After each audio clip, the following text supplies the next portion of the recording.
सुनिए, मैं ये कह रहा बांग्लादेश बना दिया। हूं, मैं फिर अपना पुराना सवाल दोहरा रहा हूं। सर सुनिए ना, सुनिए, ये सवाल क्यों पूछा गया संजय शर्मा आपसे? क्योंकि जब राम मंदिर बना, करोड़ों भक्तों ने दान दिए, करोड़ों रुपए जमा हुए और लोगों के पैसों से मंदिर बना, तो भी उस पर सियासत हुई। 500 सालों से आंदोलन चल रहा था, राम मंदिर का फैसला कोर्ट से आया, तो भी उस पर सियासत हुई। यहां बन रहा है सरकारी पैसे से करीब 262 करोड़ रुपए सरकार के खर्च हो रहे हैं। आप कह रहे हैं कि नहीं साहब ठीक है, गलत कोई नहीं कह रहा है, लेकिन फिर राम मंदिर निर्माण, उस पर सियासत वो सही थी। भाई अरे भाई, यहाँ तो कोई सियासत नहीं है ना। बांग्लादेश क्यों बना दिया बंगाल को? आप ये तो बताइए। हमारी अस्मिता से जुड़ी हुई है। तो राम इस देश की अस्मिता नहीं है। पहचान बदल दिया। संजय शर्मा सुनिए, संजय शर्मा सुनिए भाई, आपने संविधान पढ़ा होगा जो मुझे लगता है। संविधान में जब प्रभु राम दरबार का जिक्र है, फोटो तस्वीर है, तो राम भी तो इस देश के हर घर में पूजे जाते हैं। आप कह रहे हैं मां काली पूजा जाती है, दुर्गा पूजी जाती है, मां सरस्वती पूजी जाती है, तो राम नहीं पूजे जाते हैं?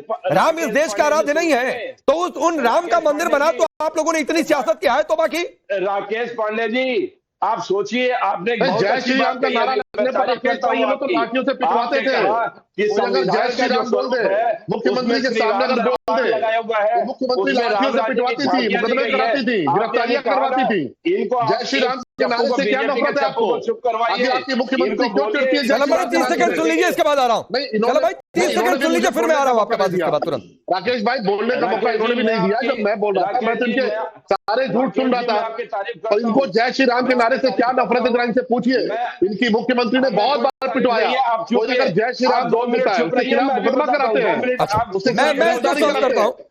1 मिनट अभी संजय शर्मा बोलेंगे, फिर उसके तुरंत बाद 1 मिनट चलमणि बोलेंगे। पहले संजय शर्मा बोलेंगे। ये बोलने नहीं देते, ये बोलने नहीं, बारी बारी से मैं देख रहा हूँ। मैं दूसरे की आवाज डाउन कर दूंगा। पहले 1 मिनट संजय शर्मा, फिर चलमणि। मैं घड़ी देख रहा हूँ, चलमणि, मैं घड़ी देख रहा हूँ। बोलिए राकेश पांडे जी, मैं आपकी प्रशंसा करूंगा कि आपने कहा है कि भारतीय संविधान में श्री राम मंदिर, श्री राम राज्य की, राम राज्याभिषेक की, राम राज की कल्पनाओं की तस्वीरें, झांकियां भारतीय संविधान में दी गई है। और उस समय कांग्रेस की सरकारें थी उस समय, और उन्होंने ये दिया है। तो आज देश की जनता के सामने ये स्पष्ट हुआ ना कि पहले भी सरकारों ने राम राज्य की कल्पना की, और राम राज्य को सार्थक चीज मानकर भारत की अस्मिता का प्रतीक मानकर संविधान के प्रारूप में, संविधान के पृष्ठों में उन्हें स्वर्णिम तरीके से अंकित किया। मैं देश के संस्थापकों का, देश के नीति निर्धारकों का। अरे ये सवाल नहीं है संजय शर्मा, आप समय अपना बर्बाद कर रहे हैं। उन सबकी प्रशंसा, ये सवाल नहीं है संजय भाई। सवाल ये है कि वही राम मंदिर बना तो चुनावी गिमिक, वही राम मंदिर की प्राण प्रतिष्ठा बीजेपी का इवेंट है। मोदी क्यों जा रहे हैं, इस पर आप लोगों के सवाल। अब ममता बनर्जी क्यों जा रही हैं, इस पर आप जवाब नहीं दे रहे हैं। ये क्या चुनावी गिमिक नहीं है, इस पर आप नहीं बोल पा रहे हैं। जय श्री राम के नारे को लेकर बिल्कुल जो शलमणि कह रहे हैं, ये भाषण वायरल हुए, ये बातें वायरल हुई कि यही रहना है, जेल में डलवा देंगे। जय श्री राम के नारे लगे तो प्रधानमंत्री के कार्यक्रम में ममता बनर्जी नहीं बोली, मंच से चली गई। 20 सेकंड में मैं बोला नहीं और आप बीच में आ गए। नहीं, मैं शलमणि नहीं बीच में बोल रहा है, क्रॉस क्वेश्चन तो मैं करूंगा सर। जय श्री राम का नारा अब बंगाल में भाजपा ने लगाना खुद ही बंद कर दिया है। अच्छा, अब वो लोग भी जय जगन्नाथ के नारे लगाते हैं, और अभी दुर्गा आंगन चालू हुआ है, ये दुर्गा मैया के नारे लगाएंगे। ठीक है, आप शलमणि आप बोलिए। संजय भाई हो गया, शलमणि आप बोलिए, आपका समय। देखिए, इनकी हकीकत पूरे देश के सामने आ चुकी है। ये कहते हैं संविधान को मानते हैं, जो संवैधानिक व्यवस्था है जिसके तहत किसी भी राज्य में हमारी जो पैरामिलिट्री फोर्सेज है वो जा सकती हैं, सेंट्रल एजेंसियां जा सकती हैं, उनको किसने रोका? बाबा साहब भीमराव अम्बेडकर जी का अपमान तो इन्होंने किया, हमारे संविधान का अपमान तो इन्होंने किया। और अभी बांग्लादेश में एक दलित हिंदू की हत्या हुई, उस पर एक शब्द ये लोग बोले? इन्होंने उल्टे जिन लोगों ने विरोध प्रदर्शन करने का प्रयास किया उनका दमन किया इन्होंने। जो बंगाली दलित हिंदू की हत्या हुई है बांग्लादेश के भीतर और लगातार हो रही है, उस पर एक शब्द टीएमसी नहीं बोलती। उल्टे जो लोग विरोध करते हैं उनके खिलाफ कार्रवाई करते हैं, उन पर लाठियां चलाते हैं। तो ये तो देखिए चली चलाई की बेड़ा है, इनकी सरकार जाने वाली है। और मैं फिर कहता हूं कि जिसकी चली चलाई की बेड़ा होती है उसको भगवान राम ही याद आते हैं, माँ दुर्गा याद आती है, भगवान कृष्ण याद आते हैं। मौलानाओं की दाढ़ी सहलाते रहे 5 साल तक, अब जाके साधु संतों के चरणों में लेटने से कुछ नहीं होगा। विदाई की तैयारी कर लीजिए, अब आपकी विदाई होने वाली है। बोल लीजिए संजय भाई, आप भी 30 सेकंड बोलिए, फिर अब्बास भाई आ रहा हूं आपके पास। ये लोग मूर्खों के स्वर्ग में वास करते हैं।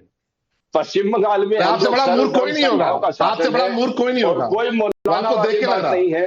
और कपोल कल्पना में मत रहिए। बंगाल की 10 करोड़ जनता भारतीय जनता के पार्टी के खिलाफ, 2.5 करोड़ मुसलमानों के दम पर आप बंगाल का इतिहास लिखने का प्रयास करेंगे। सड़कों पर रहेगी। 2.5 करोड़ मुसलमानों के दम पर आप बंगाल को छोड़ेंगे। 2026 का पैदा किए हुए नेता 2.5 करोड़ मुसलमानों की धमकी देते हैं। आपके पूर्वजों को, आपके आने वाली पीढ़ियों को 2.5 करोड़ मुसलमानों की धमकी देते हैं। आपको बंगाल का हिंदू समाज इसको स्वीकार नहीं करेगा और देश का भी सनातन समाज इसका जवाब देगा। उद्घाटन होगा, महाकाल धाम का शिलान्यास होगा उत्तर बंगाल की धरती पर। अभी आप सब करेंगे और अभी चलने की बारी है, इसलिए सब करेंगे।